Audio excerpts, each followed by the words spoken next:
Hey there, and welcome to Explosive Enterprises. These days, it can feel like a bit of an arms race when it comes to optics in airsoft. 20 years ago, it would have been pretty much unheard of for anyone to be running nods, let alone thermal sights. Fast forward to the present, and nods and thermal optics are so prevalent that it feels like you need to buy or rent them to even have a chance of competing in the night portion of most MILSIM events. The truth of that statement is a discussion for another day, but today we'll be taking a look at an interesting product from Infitac, the ATP-13, which is an RMR-ish sized thermal optic. While small thermal optics aren't uncommon, especially with the dawn of cheaper sensors out of China, the ATP-13 is interesting in that it is specifically intended for airsoft use. By downgrading the shock ratings and changing the construction materials of one of their real steel sights, the FMP-13, Infitac is able to offer the ATP-13 at a lower price, which is certainly appealing when we're talking about the eye-watering price tags of most night vision and thermal systems. Before we go any further, we do want to mention that we received this optic for free from Infitac to review, with the only stipulation being that we released this video alongside the release of the product itself. Otherwise, Infitac has no editorial control over the content of the review, so everything you see here is our own opinions. We also want to note that we've only had this site for about a month and a half prior to releasing this video, and thus haven't really been able to put a ton of time on it. That means that certain aspects of the review are going to be speculative, especially with regard to durability. We do plan to release a follow-up review after we really have a chance to put this thing through its paces. All that said, let's take a look at what's in the box. You get the ATP-13 itself, 2 CR2 lithium batteries, a USB charger for said batteries, and a standard RMR footprint adapter plate. RMSC, DPP, and Glock MOS adapter plates are available sold separately. You might have noticed that we said RMR-ish when describing this thing in the intro. While it does fit on an RMR footprint, it's kind of pushing it for an RMR-sized optic on a lot of handguns. It looks and feels pretty chunky, even on something huge like this Mark 23, and looks a bit comical even on a full-size handgun like this CZ Shadow 2. Overall, it measures just over 50mm long, 38mm wide, and stands 38.5mm from its base. And for a comparison, here it is next to a Holosun 407. Yeah, not exactly compact. Weight-wise, it comes in at 95 grams, which is definitely something to consider if you're going to be mounting this to a GBB pistol slide, as the added weight might mess with the performance. The outer housing of the optic is made from polycarbonate and has a trench molded into the top, acting as a very rough aiming aid for close quarters. On the left side, you have 2 rubberized menu buttons and the compartment for the CR2 battery. On the right, you have a USB-C port for an external power supply covered by a rubber flap. With that flap in place, the sight is considered to be IP66 rated, meaning that it should be fine in dusty environments and will stand up to pretty much anything short of full submersion in water. The base plate and mounting holes are made of cast aluminum, as is the RMR adapter plate with its corresponding mount holes.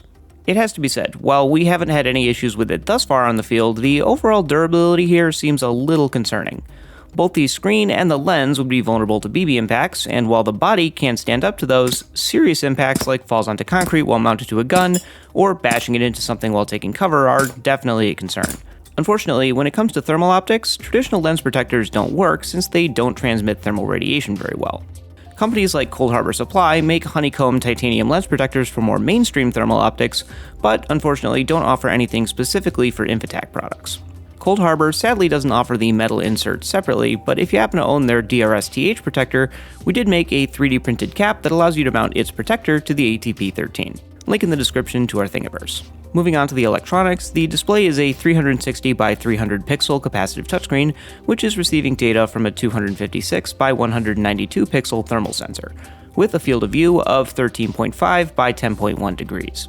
The sensor is actually slightly more sensitive than the one on my DRS-TH, with a noise equivalent temperature difference, or NETD, of less than 25 millikelvins, versus less than 50 millikelvins on the DRS-TH. We'll get into what that means from a practical perspective later on.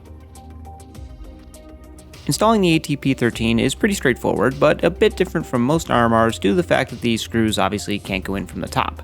4 torque screws mount into the sides of the optic and run through these holes in the mount plate.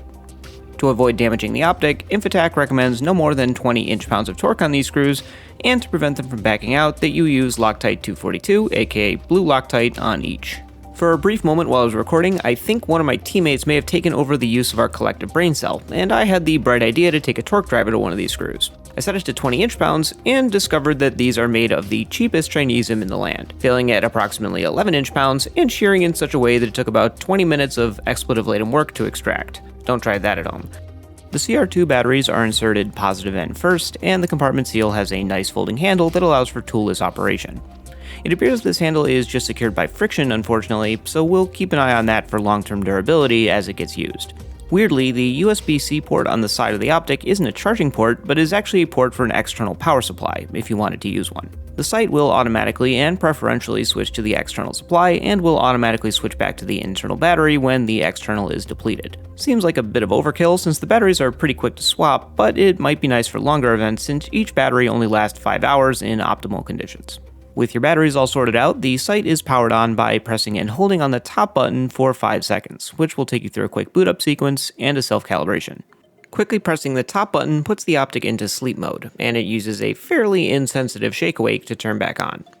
Quickly pressing the bottom button initiates a manual non-uniformity correction calibration, which is what thermal sights are doing when you occasionally hear that small click followed by a brief lag in the image. Most thermal sights, including the ATP-13, will automatically perform NUCs as needed, so we're not really sure why you'd want to do this manually, but it is there if you want it. Pressing and holding the bottom button brings you to the main menu. You can use quick presses of the top button to navigate, and quick presses of the bottom button to select menu options. A long press of the bottom button brings you from the submenus back to the main menu, and another will close the menu altogether. The main UI provides you with a top bar that shows the current zoom level on the left, the NUC auto indicator next to that, and a battery level indication on the right. The NUC auto icon will show a little countdown from 3 before actually performing the NUC, presumably to give you some warning that the sight is going to lag for a moment, though it doesn't seem like that would be super helpful mid-combat. Swiping from right to left lets you swap between 3 reticles, a dot, a 65 MOA circle dot, and a 130 MOA circle dot. Colors can be swapped by swiping from left to right, between red, green, black, and white. Swiping up and down swaps between color palettes, black hot, white hot, red orange hot, and rainbow.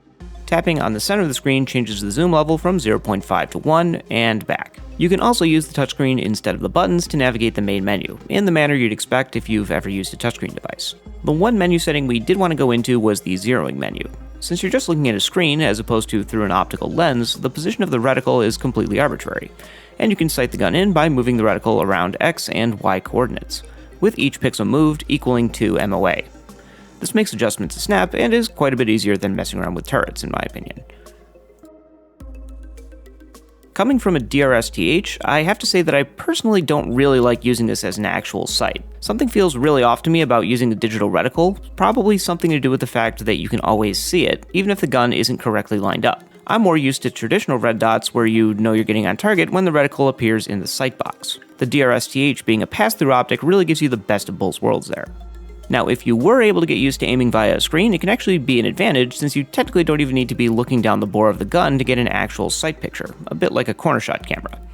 Though most fields don't allow blind firing, it might be handy for spotting targets, assuming your local community is okay with it, and you're willing to risk someone getting pissed off enough to try to shoot at the thing. While the screen is a bit small, it's definitely high enough resolution to be usable at arm's length as a proper RMR. And since it's just a screen, it doesn't have any actual eye relief and can be set up as close to or as far from your eye as you're comfortable with. Practically speaking though, it's a bit too big to be comfortable to use as an actual RMR.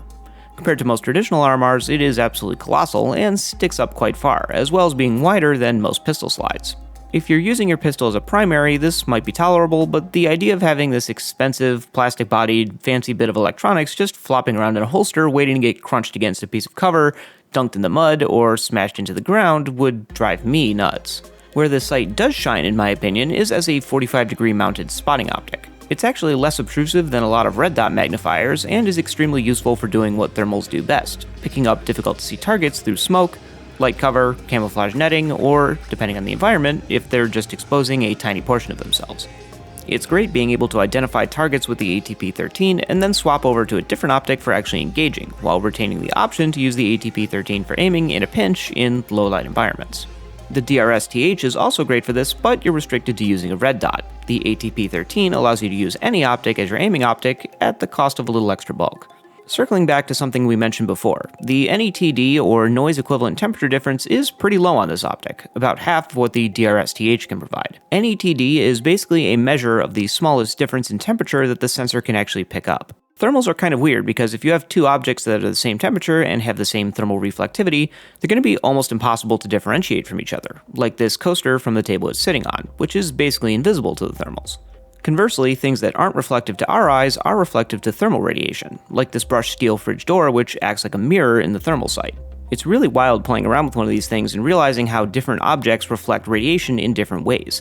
Like for instance, you can't see through windows with thermal sights because glass doesn't transmit thermal radiation, it transmits visual light very well, which is a completely different spectrum of radiation. Moving back to the NETDs, thermal sensors with a lower NETD are going to be able to resolve smaller differences in temperature, and thus fewer things will be invisible to them. To be honest, while I don't have immediate access to a really high-end thermal sensor to compare, the difference between the 25 millikelvin NETD of the ATP-13 and the 50 millikelvin sensor of the DRSTH is pretty much negligible to my eye, but your mileage may vary.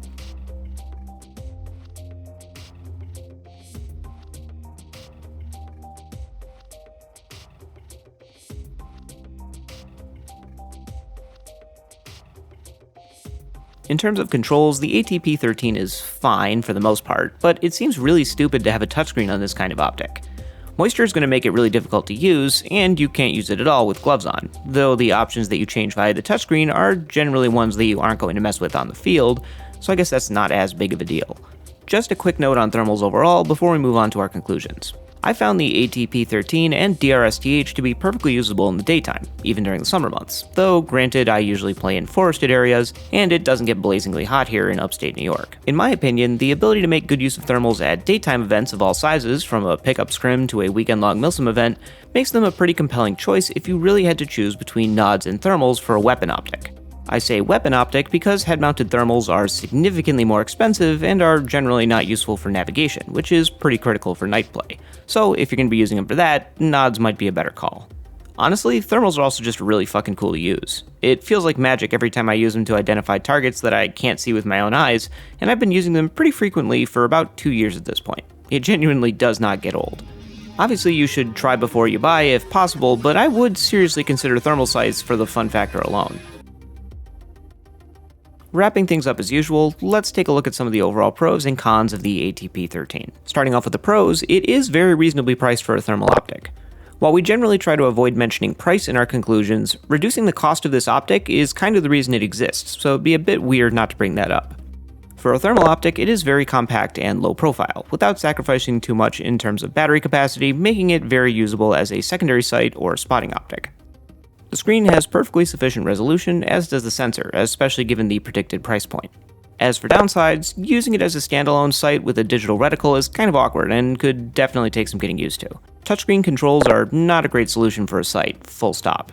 It'd be nice if you could control the color palette, reticle type, and reticle color from the menus, but alas.